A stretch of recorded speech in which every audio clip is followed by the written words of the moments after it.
Time for some fun on the eve of spring football for Florida State. Well, at least it's fun now. It was not fun in the moment in any of these circumstances. These are the worst calls in Florida State football history. Alongside Corey Clark, lead writer, senior writer of Warchant.com, Gene Williams, founder, administrator of Warchant.com. They are the historical people here at Warchant. They're going to recount for you some of the worst moments of officiating in Florida State history. It's not necessarily always ACC officials. We're equal opportunity here at Warchant TV, but we're going to go through those in just a moment. Guys, before we get into our top five, there were so many to choose from, so many bad calls to choose from.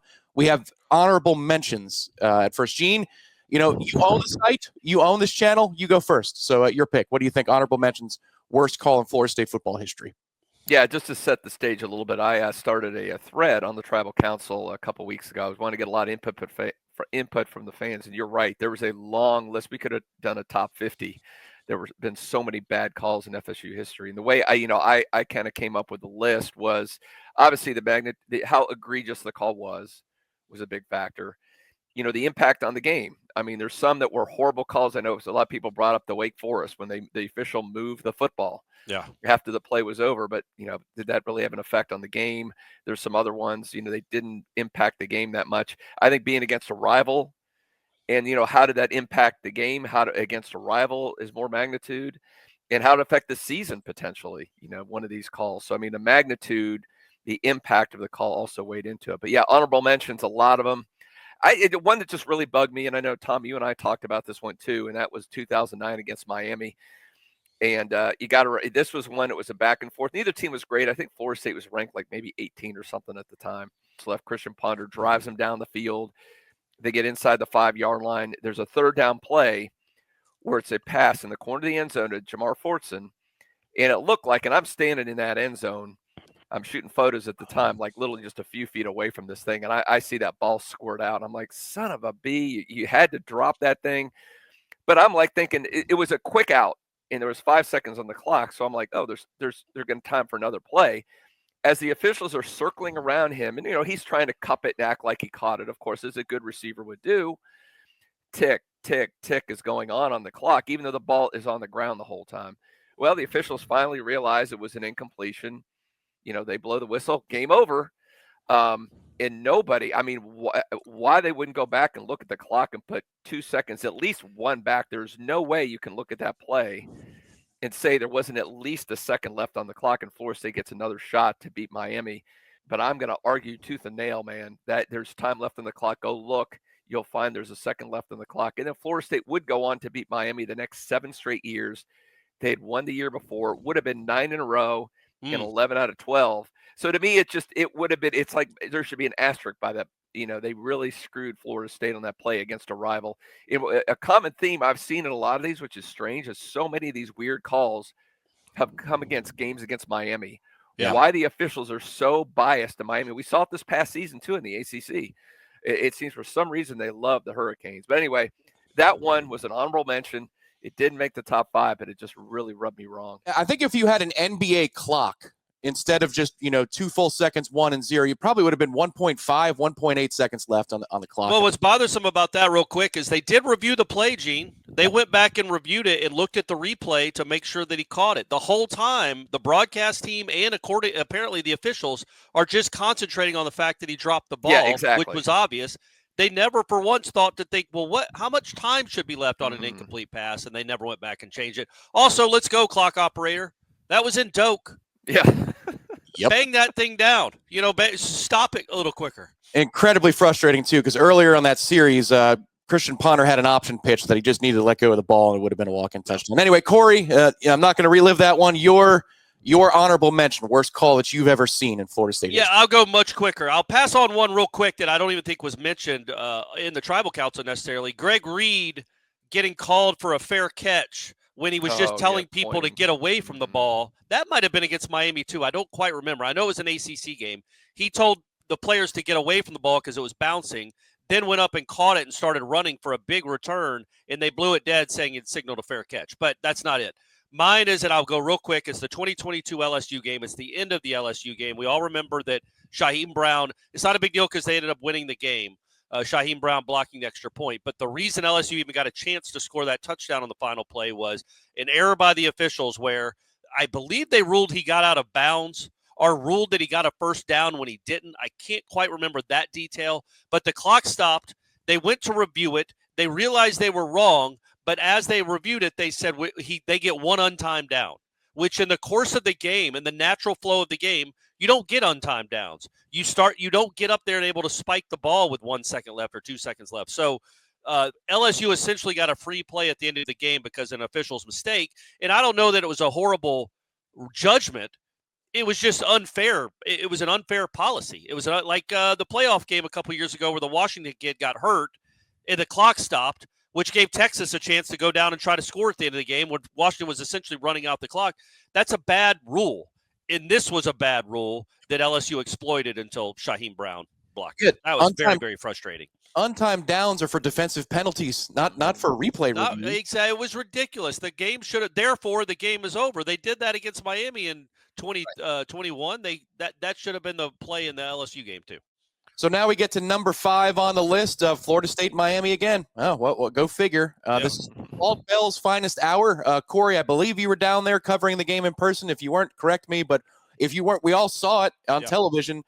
This is a trick play in a game that Florida State roared to a lead in 2018 over Miami. I don't know if Miami fans were more shocked or Florida State fans were more shocked that Florida State was up 27-7 in this football game. But Corey, since this one's a little bit more recent, take the floor here with this particular awful call in Florida State history. Yeah, so at the time, Florida State was leading 27-7. Miami had cut it to 27-21. Florida State in the fourth quarter is driving, and they didn't have many of those that year in 2018. They call an actually great play. It's a lateral throwback across the field. I can't remember if it was DJ Matthews. I should know that caught the pass or not, but it's a walk-in touchdown. And on first glance, it looks like, he threw that pass forward. That's not a lateral. He threw that pass forward.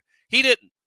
But when you look at it, it went straight down the line. It did not go backwards, but that's not a lateral, just has to go sideways. And it went straight sideways, inexplicable. That touchdown puts Florida State up by 12 or 14 points again, and the game might be over. Instead, I think they actually converted a 3rd and 18 on the next play somehow, but missed a field goal, and then Miami went down and scored, and they won the game 28-27. If they score that touchdown, they win that game against Miami. Yeah, the wild thing was that the all-22 view, because they had that in the TV broadcast, they showed the all-22 film view. It was clear that it was at least lateral, if not a backwards pass, Gene. And that was the great Keith Gavin, who was on the receiving end of DJ Matthews' pass on that. How could I forget? Yes. Sorry, Keith, that's on me. Again, it's frustrating when you look at that, and there were multiple screenshots. You see that. It drives me nuts in this day of instant replay and all the different angles. I mean, how are you getting that wrong? It's baffling to me, and that's why I think Florida State fans get so mad at the ACC. It almost appears that, and maybe there is a bias against Florida State because these calls always seem to screw FSU in the worst moments like that. And as Corey said, when you're up 2 scores in the fourth quarter and you've changed the momentum was all Miami, and that just flipped the momentum back to Florida State. Miami's got their backs against the wall. That's going to be tough for them to come back. But maybe it did Florida State a favor because that was a Willie Taggart game. Who knows how the future goes if Florida State gets that win over a rival? Maybe Willie sticks around a couple more years. So. I remember talking to Willie about that play after the game, like asking him a question, and I was like, "Did you ask for a review? Did you get a review? What did they say?" And he said they said it was a forward pass. I'm like, "But it wasn't." And I can't imagine being in that scenario. And I'm not putting this on Willie, but I would be in the middle of the field, not letting the game continue. Yeah, I would get enough unsportsmanlike that we would be punting out of our own end zone until I would make sure. No, tell me what they're telling you, because look, that's not true. I just would have lost my mind, and he didn't, and then they lost the game. Number 4 on our list, go figure, Florida State, Miami. Now, this one is a doozy. This is the 2011 Florida State-Miami game. It's a home game for Florida State. Kickoff, I think, was at 3:30. Yeah. It was a cluster from the first play from scrimmage. I know we have a moment of culmination of frustration with the officials. Somebody got robbed of an interception on this bad call late in the game. You remember the hit. It's Nigel Bradham, LaRon Byrd. But, Gene, I'll start with you here. If you have any gripes about earlier in that game, the general tenor of that game, feel free, because it's not just about one bad call that year. That was an all-timer. Yeah, I think if we had to, now we put the Nigel Bradham hit because it's the one that stands out to everybody from this game. But I want to get Corey's thoughts on this because he is the resident historian. In my opinion, the worst called game in FSU history, the entire game. Like you said, Tom, from the outset, I believe was it LaMarcus Joyner who stripped the receiver on the opening play and took it back for the strip and score. Guy takes 2 or 3 steps. Obviously, he had possession. They ruled it incomplete, and it went on from there. I mean, it went back and forth. And I remember talking to our old buddy Jimbo after the fact and telling me that I believe he said the ACC told him that they admitted. Now they admitted this isn't just what he saw. What they admitted, they had made 12 officiating errors in the game, which was a record. He'd never heard of anything that many.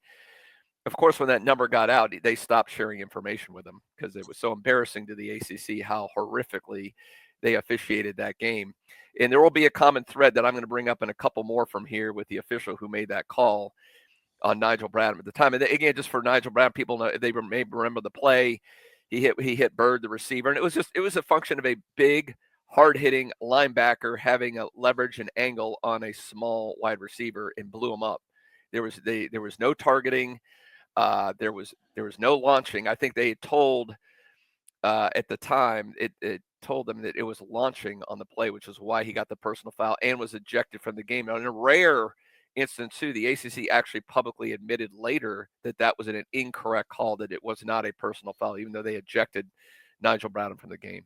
So I was down on the field in the last 6 minutes as they let us in those days for that hit. It looked unnatural what happened to LaRon Bird. It was violent. It was fierce, but it was legal, Corey. Nigel Bradham's foot was in the ground at the moment of impact. There was no launching whatsoever. That game was a doozy because not only was there the first play from scrimmage, there was a phantom hold called on a Carlos Williams kick return. That's one of the most impressive kick returns, I think, in Florida State history. Anything that you have from that particular game and your memories of covering it? Well, no, but you touched on it real quick. It's not just the hit. It's the fact that it took an interception away. And then the game is over at that point because there's less than 2 minutes to go. It's still going to be tough for Miami to win, but they're in position to at least kick an onside kick. And if they recover that, they have a chance to go win. And instead of an interception, I can't remember who the safety was, but it was a really nice diving catch after the collision. That instead of the game being over right there, your best defensive player has been ejected. And if Miami gets the ball back, you might lose the game. And Florida State's lost some heartbreakers to Miami over the years. So I would say the other thing about that play is that was back in the days where they would call a personal foul on a player, go review it, take the eject the player like they did Bradham. Sometimes do you remember? You guys remember this? How they would eject the player, and then they would go and review it and say, "Never mind, the player is not ejected, but the penalty still stands." Mm-hmm. Even though you just admitted he's not being ejected because the penalty was a bad call, they wouldn't overturn the penalty. Now they do, but they didn't back then. It was all just goofy. But yes, no, that whole game was insanity. That whole year, that was the same year of the official malfunction, the dude scooting up the ball, the Greg Reed being called for what was the year before, I think. So, yeah, man, it was a weird it's been a weird couple decades with Florida State and officials, but that was a really weird 2-year stretch with some bad, weird, bizarre calls. It almost felt like somebody was going to come on the field from the stands because it was so angry in Doak in that moment because Florida State was clearly the better team, but 4 or 5 key calls kept that game alive by a thread, but it kept that game alive. Next up on the list, we're deviating from Miami. Now it's Florida State and Florida. I was a month old for this game. This is 1986 in the driving rain. There's a long touchdown run by a famous Florida State running back. Gene, set the stage for this one, if you would, please. Yeah, this was my first personal experience with poor officiating, being a young buck, a student at Florida State at the time. And Corey remembers this. He was at this too. He was a little younger than me, obviously. He was a little child at the time in a pouring, driving monsoon against the Gators. And, just a slugfest as you would expect in this game. And this was one of the ones back then. I mean, they've gone back and forth. They had an SEC officiating crew in this game. Florida State was at this point, Florida had dominated the series, and this was the beginning when it had turned the corner at this point because Florida State would go on after this to dominate for several years after this, but they were clearly the better team in this game. But between turnovers and a record at the time, 15 penalties by the SEC officiating crew against Florida State, and really the creme de la creme was late in the game, fourth quarter. Our man Sammy Smith busts off a long touchdown run. And this is one of those ones, like you said, Tom, in the forcing game where you're celebrating, and then the flag comes out, late flag from the SEC official, knowing that, the Gators are going to lose this game. I better do something here. And going back and look, there was they call it the phantom hold, because no matter what you looked at any angle, you could not see a hold anywhere on the field, not even close. So clearly the SEC had a little, still to this day, they're crawling for Florida State. But yeah, that one really, it hit home, because that was my first time being really into Florida State, being the student, being into the game against a rival, seeing how important this game was, and having it ripped away, your heart sucked out by those Zebras. 15 penalties I have in my notes here. Yeah, record-setting 15 penalties on Florida State. Now, in the 90s, they get called 15 penalties. They still beat you by 30, but 15 penalties that day. Corey, your memories, any memories from 86? Yeah, Gene's right. It was very cold and very rainy. I do remember that. That's what stood out. And I do remember that, too. Like, I was at the age where you have a favorite player. Sammy Smith was my favorite player. I was very excited because that was a touchdown. They hadn't really beat Florida in my lifetime of cognizant memory. And that was a huge play. It was a huge play. It was a great run, too, by the way, in mud. And what was so bizarre about it is I never saw the flag. Like, usually even back then as an elementary kid, I was an astute enough observer to be like, okay, that's a great play. Let me scan the field for a flag. I never saw it. I'm not saying it wasn't there. I never saw it. Back then, they wouldn't announce who the hold was on. They didn't announce. They would just say penalty on the offense. They wouldn't give a number. So they never gave a number. After the game and listening to the post game, reading the coverage afterwards, you realized, okay, that might have been not, because we didn't know at the time it was a horrible call, but on any of the film, you can't find it. And they never said who did it. And it cost Florida State a chance to finally beat Florida, because that was the sixth straight loss to Florida. And they had all been not all that close. You had been kind of blown out the last 4 or 5 years. And then finally you have a chance to win in the rain, and that call turned it. Yeah, let me point out, too, that Florida State would go 7-1-1 over the next 9 games against the Gators. So it really should have been potentially 8-1-1.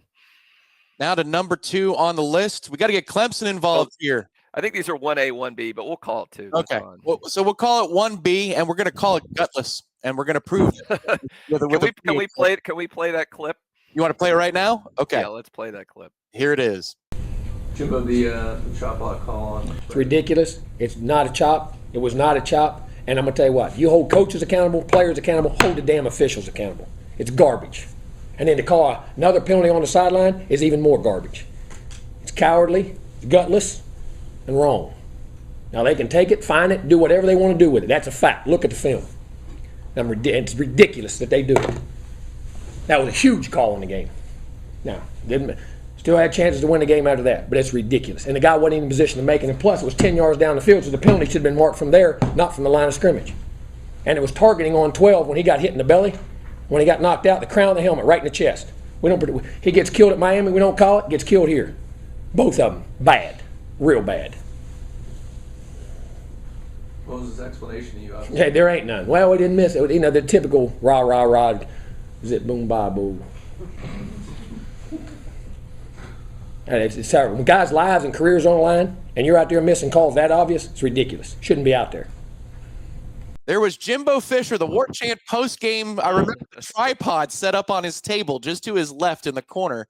Gene always had the tripod set up to take the video of Jimbo's post-games. I'm glad we had that footage from 2016. Florida State, Clemson. My man, nobody else nicknamed him this but me. Nobody called him this. Thunder, Freddie Stevenson. I love Thunder. This is a block for the ages in a bad way, because it was called a clip against Florida State. Corey, set the stage on this one. Dalvin Cook was having one of those nights in Doak Campbell Stadium.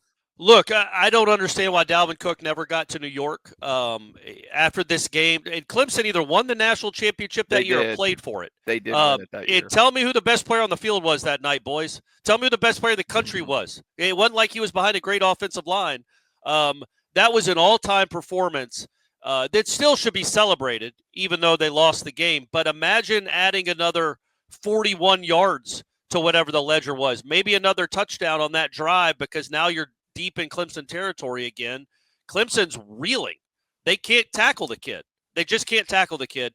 And that was it would have been a great win for maybe not a great Florida State team, but a pretty doggone good one as it turned out, especially considering how that year started. And just you had look, you weren't going to stop Clemson a ton, but you had the best player on the field that had already ripped off 2 long touchdowns, I think. Yep. And then had a chance. And then all of a sudden, Clemson's right back in the game, making it close. He's ripping off another run, and it completely changes the course of the game because instead of having 1st and 10, I'm guessing on their 30, you have, I'm going to say 2nd and 30 on your 15. Like it obviously torpedoed the drive, and it kind of torpedoed the game. Now, there's no guarantee Florida State wins it anyway, but it's a phantom call. It's a bad call. He didn't do anything wrong. He didn't do anything wrong. It also had nothing to do with the play. Dalvin was already gone, and they called that anyway, and that was just really, really upsetting because of the game that Dalvin was having on the national scene. Maybe he could have snuck out a 5th place Heisman finish if that run continues, or if they win that game, I should say. That game was much like 2015 Miami for Dalvin, in which in Doak it felt like every time he touched the ball, there's a real shot that he's going to score. Gene, your thoughts about that game, and what was it like standing next to Jimbo in the post game? Man, those eyes, because I had asked the question that really set him off. I mean, it was just going to be, didn't matter who, someone was going to ask it, and I did, and it just, knew he was about ready to pounce, and he did. It was great.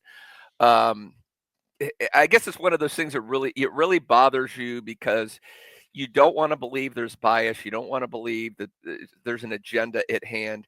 You really felt almost there was, because you got to remember the time Florida State had a couple losses. Clemson was, I believe, undefeated. I think they might have lost to Pitt, upset a week or two later after that, but it was enough for them to go on. If they lose that game, they're not playing for the national championship. The ACC doesn't have that. I think the ACC knew that Clemson was their ticket at that point, and that was going to break their backs with that Dalvin Cook run, like Corey said, down in probably around the 30. If you end up scoring there with the momentum you have, you're up 2 scores, and it's probably a game. At that point, they're in trouble. And I guess, so that bothered me, the fact that you almost felt the fix was in. You could see from Jimbo's reaction, he kind of thought that too. And going back to what I mentioned earlier in the Nigel Bradham hit against Miami, it was the same field judge, Mike Cullen, was at both of those calls. And I got to credit Ira for that. Ira went back and did a story for us around that time and found out that he was in the center of a lot of these very bad calls in these ACC games that went against Florida State. So for you conspiracy spokes, and I think he was one of the, I know Jimbo had a list, an S list of about 2 or 3 guys that he would tell the ACC that he did not want them officiating the games. I'm sure Flanagan was on the list. I don't know if Corey knows of any others that were infamous for bad calls against FSU. Well, that was Flanagan's crew for both that game in 2011. Now, people look at the head official, but you're right. Sometimes you have to look deeper into some of the other guys, not just the ones that wear the white hat. But that was Jeff Flanagan, who was the head of that crew that day, just like he was in 2011 against Miami. 1A on the list. Even I know about this one, even though it was decades before I was born. This is 1966. This is Florida State and Florida. This is Lane Fenner's touchdown catch. Now, I'm leaning, Gene, on your historical knowledge, Corey, your historical knowledge, because to my knowledge, neither of you were there, and I'm joking. No, neither of you were there in the stands, but Gene, because of your seniority, sir, I'm going to go to you first here. Let us know about the circumstances for those young ones that are watching right now on Warchant TV. 1966, Florida and Florida State. Well, I'll tell you this. If there's anybody who was around for that game or anybody who watched the game, any Florida State fan, they will clearly put this number 1. And you got to remember the context at the time where Florida State was vis-a-vis Florida. I mean, they were the dominant program. They were everything. Florida State was nothing. So to get a win over them was absolutely monumental at that time, but to have that play. And again, this was very late in the game. Gary Patrick was the quarterback at the time, hit Fenner on a post route in the end zone. And this is in Florida State for the touchdown. Clearly a touchdown. I mean, I think we've got some screenshots here, several photos that we're showing. I mean, from no matter what angle you saw, a good foot inside the out of bounds line. I mean, there's several angles showing he had possession the entire time, not even close. And this was Doug Mosley, who anybody of a certain age will know that name, and he's an SEC official who made that call at the time. And just, it goes back to show what that would have done for Florida State, how big that win would have been, and how clearly egregious that was. And this is another one where it's a rival. and you really had the feeling that bias kicked in, that you have a feeling if that wasn't an SEC official, it seems like there's no way that could have been called incomplete. There's just no way. It doesn't matter if you were blocked from view or whatever your angle was. There's no possible way you could call that incomplete unless you just had a clear bias and didn't want FSU to win the game. Corey, you grew up around the program. You're a historian of the program now, one of the best on the beat, if not the best. I'm sure you heard about this at tailgates of your youth of 1966. Yeah, and I read a Bill McGrotha book that it featured the photos in it. My dad was the one that always told me about it. My dad was there. He was going to school at the time. So him and his fraternity buddies always talked about that play. And they said what was really maddening was the next days, back then, people read newspapers, in the picture in the Tallahassee Democrat of the catch. Just made, because at the time, yes, it looked like a catch. It had to be a catch, but if the official's closer than you are, so you're like, okay, maybe he was bobbling it, and we just didn't see it. That's a bummer, like the Fortson thing. But then when you see the picture in the Democrat, it's a whole, like, it's almost like a comic strip of a progression of the catch that you're like, it's not just a one picture, it's like 3 or 4. You're like, yeah, man, absolutely, that's a catch. And that just, they were still, I just remember them 20 years later still being mad about it. Even after Florida State became what it became, even though that, I think Florida State only beaten Florida one time in its history before that game. They beat them quite a bit in the 90s by that point, as Gene was just alluding to. My dad was still mad about it. Still mad. He can't get over it. You talk to older Florida State fans today, they all know Lane Fenner. That's what he's known for, is the catch that wasn't. And also, a little quick aside, little trivia, the quarterback for Florida that day was Steve Spurrier. Which, by the way, I'm glad you said that, Corey. Remember, he never won as a coach in Doak Campbell. Yeah, that's the only time he won. And that was his only win. So really, for all intents and purposes, he never legitimately won a game at Doak Campbell Stadium as a player or a coach. We hope this video and feature today didn't raise your blood pressure. Instead, enough time has passed that it makes you laugh just a little bit. If it doesn't, let us know in the comments below. Let us know if we missed one that you really think should have been an honorable mention or in the top 5. There's a lot to choose from over the years. It could be a targeting call, yes, moving of a football. Remember Boston College in 2021? That whole game wasn't against a rival, but my God, that's one of the worst officiated games that there's ever been. So if you've got one, let us know in the comments. And if you want to join. That's right. I forgot about that one. That was terrible. They kept Boston College in that game. I forgot all about that. That's right. 2011 Miami, 2021 Boston College, man. Those are unbelievably poorly. Let's do a video of all the fortuitous calls Florida State's gotten over the years. That'll be a lot shorter than this one. Yeah, that would be a YouTube short. You could find that. It'd be 42 seconds long. TikTok. If you want to be a member on the next level of Warchant TV, that's Warchant Premier, we're going to play a video on the way out here to let you know how to sign up and all the things that come with that. For Corey and Gene, I'm Tom. We hope you enjoyed this thing as much as you possibly could, and we'll see you next week on Warchant TV for Florida State spring football coverage. Stop fighting the algorithm. You know you can't get enough Florida State filling your feed. Well, there's no better way to keep up with FSU on YouTube than with members-only level Warchant. It's going to get you bigger, faster, and stronger. How? Bigger. It's hour number 2. Join now for exclusive access to a bonus segment of the legendary Seminole headlines. Faster. Get debut access days in advance of the public release of the latest episode of X's and O's with Dominic Robinson, a look at the All-22 film. Stronger! Utilize the Member Milestone Chat, a new feature which allows your comment to be highlighted in live chats during Warchant.com shows for maximum visibility. All of this in addition to members-only flair like badges, emojis, and polls to drive the conversation of the home of the Ultimate Seminoles sports source on YouTube. Give it a try. Cancel it anytime. No commitments, no phone calls, no emails. Just a few clicks within your YouTube account. Warchant.com members only YouTube. The next level in FSU coverage on YouTube.